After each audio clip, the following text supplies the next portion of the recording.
Nationals hosting the Reds, and the Reds are plus 100 on the money line. The Nationals are minus 120. The over-under is at 10 runs. The Reds, getting a run and a half on the run line, are minus 190, meaning if you bet them that way and they win this game outright, you win. They lose by one, you win. While the Nationals, laying a run and a half on the run line, are plus 158, meaning if you bet them that way, they must win this game by 2.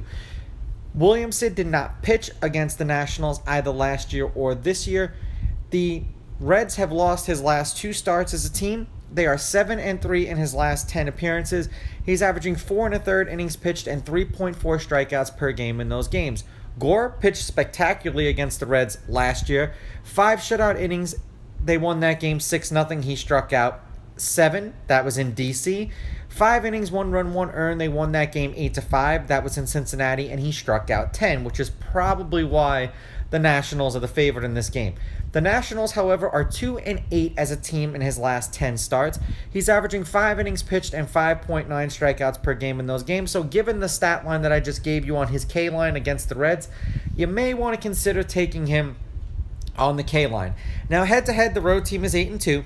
The road team is on a 3-game winning streak. The Reds are on a 3-game winning streak. The Reds are 6-4 against the Nationals in their last 10.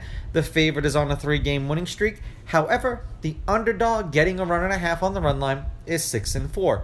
The underdog getting a run getting a run and a half on the run line is 7-3, and the underdog is 6-4 on the money line. I don't know how I flipped those. The over/under is 5-5. There have been 3 one-run games in their last 10 meetings, and the under 10 specifically is 5-4-1. Now, the last 3 games they've played against each other, which were this year, the Reds won all of them, 3-2, 8-4, and then the game today, 9-2. The Reds are on a 4-game winning streak. They are 7-3 in their last 10. The over is 7-3 in their last 10. There's been a total of 7 runs, 5 runs, 12 runs, and 11 runs in their last 4 games. They scored 4 runs in a win, 3 runs in a win, 8 runs in a win, 9 runs in a win. For the Nationals, obviously they've dropped their last 3 games. They are 1-3 in their last 4, 5-5 in their last 10, and the over is 6-3-1 in their last 10 games. There's been a total of 9 runs, 5 runs, 12 runs, and 11 runs in their last 4 games. They scored 5 runs in a win, 2 runs in a loss, 4 runs in a loss, and then 2 runs in a loss again.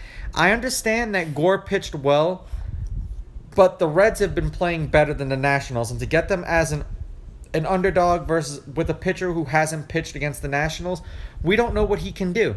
I'm going to take the Reds with the money line. I'm going to take the Reds getting the runs, and I'm going to go under in this game. I just have a funny feeling this game goes under. These are just my picks. If you disagree, please go with your gut, and please bet responsibly.